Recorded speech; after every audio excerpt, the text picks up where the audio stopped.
வணக்கம் எல்லோருக்கும். இன்றைக்கி என்ன ஒரு பதிவு அப்படின்னா, எல்லாத்தையும் உருவாக்கி அழகு பார்க்கின்ற இந்த இயற்கை,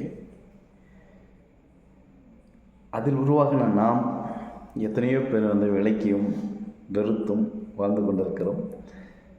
அந்த ஒரு விஷயத்தை பற்றி தான் இந்த ஒரு பதிவு இருக்குன்னு நான் நம்புகிறேன். யார் வேணுமாலும் இந்த உலகத்தில் வாழ்ந்துட்டு போட்டுமே,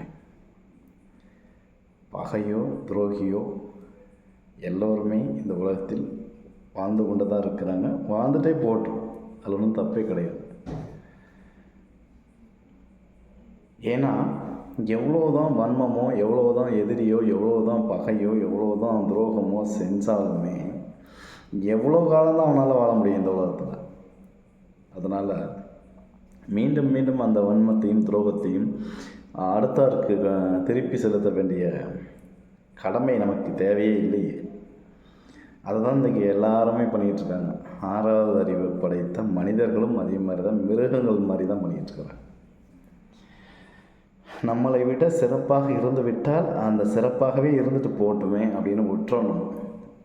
அப்படி உங்களால் இருக்க முடியலன்னா அவங்கள மாதிரி வாழ்கிறதுக்கான வழியை தேடிக்கிட்டு உங்களுடைய வாழ்க்கையை உயர்த்திக்கணும். அவ்வளோதான ஒழிய அதை போட்டி போட்டுக்கொண்டு பொறாமையாகவும் அதை வீழ்த்த வேண்டும் என்ற எண்ணத்தில் நம்ம வாழ்வது கிடையாது. அப்படி பெரிய வாழ்வு வாழ்ந்து தான் என்ன செய்ய போகிறோம்? எல்லோரும் ஒரு நாளைக்கு இறப்பை நோக்கி தான் போக போகிறோம்.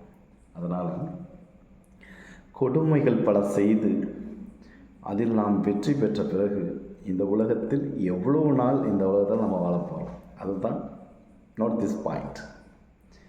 அதனால் எல்லோரும் இந்த உலகத்தில் வாழ வந்தவர்களே தான். எல்லோரும் வாடகை மனிதர்கள் தான். யாரும் அந்த இடத்தை ஆக்கிரமித்து செஞ்சுக்கிட்டு கடைசி வரைக்கும் அதை நோண்டி எடுத்துக்கொண்டு போவதில்லை. நாம் தான் அந்த மண்ணுக்குள்ளே நோண்டி நம்மளை மற்றவங்க புதைப்பாங்க. மண்ணுக்கு தான் நம்ம சொந்தமே ஒழிய நமக்கு மண் சொந்தமே கிடையாது. இதெல்லாம் பழைய விஷயம்தான்.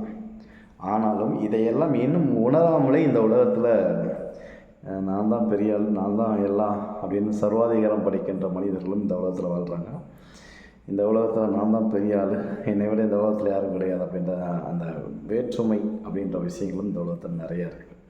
எத்தனையோ பேர் பார்த்துட்டு போயிட்டாங்க. அதை திருத்த நினச்சவனும் செத்து போயிட்டான், திருந்தாமல் வக்ரமாக விடாப்படியே இருந்தவனும் செத்து போயிட்டான்.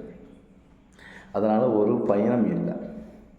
தயவு செய்து எல்லோரும் இந்த உலகத்தில் வாழ வந்தவர்களே. அதனால் பிறருடைய வாழ்வை கெடுக்காமல் வாழ்வதே சாலச் சிறந்தது.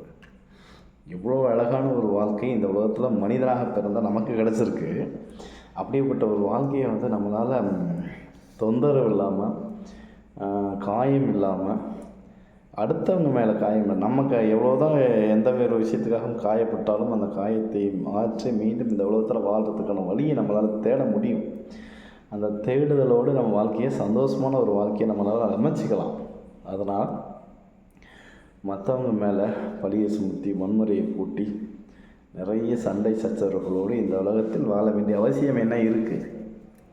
நிம்மதியாக அடுத்தவங்களுக்கு அடைக்கலமாக அன்பையும் பண்பையும் பரிமாறிக்கொண்டு இந்த உலகத்தில் வாழ்ந்து மடிவது தான் என்னை போன்று எனக்கு அது மாதிரி தான் இருக்குது.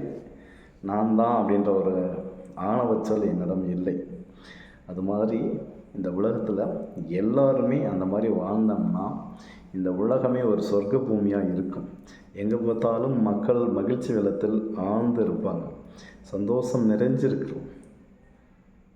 முழுக்க முழுக்க எல்லாரும் அன்போடும் பண்போடும் பாசத்தோடும் பகிர்வோடும் பேசி பழகி சிரித்து மகிழ்கின்ற ஒரு உலகத்தில் நாம் இருக்கிறோம். ஆனால் அந்த உலகத்தில் தான் இருக்கிறோம், அதெல்லாம் இல்லாமல் இருக்குது. அதுதான் பெரிய கொடுமையே. அதனால் எப்போதுமே இந்த உலகத்தில் சிறு உயிர், ஓரறிவு உயிர் முதல் 6 அறிவு உயிர் வரை எல்லோருக்கும் இந்த உலகம், இந்த மண் சொந்தம். அந்த மண் நினைக்கணும் நம்மளை எவனை உள்ளே இழுக்கணும், எவனை வாழ வைக்கணும் அப்படின்ட்டு. மற்றபடி இந்த உலகத்தில் எவனுக்குமே அந்த அதிகாரம் கிடையாது. அதனால் எப்போதும் இந்த வாழ்க்கையை கொண்டாடுங்கள். மற்றவருக்கும் அந்த வாழ்க்கையை கொடுத்து மகிழ்வித்து மகிழுங்கள். அதுதான் இந்த உலகத்திற்கு வேண்டக்கூடிய ஒன்று. எல்லோரும் மகிழ்ச்சியாக சந்தோஷமாக வாழ்வோம். நன்றி, வணக்கம். பிடிச்சதெல்லாம் லைக் பண்ணுங்கள், ஷேர் பண்ணுங்கள், கமெண்ட் பண்ணுங்கள். மறக்காமல் நம்முடைய கரிகால் கவி சேனலை சப்ஸ்கிரைப் பண்ணுங்கள். நன்றி, நல்லது, மகிழ்ச்சி, வாழ்த்துக்கள்.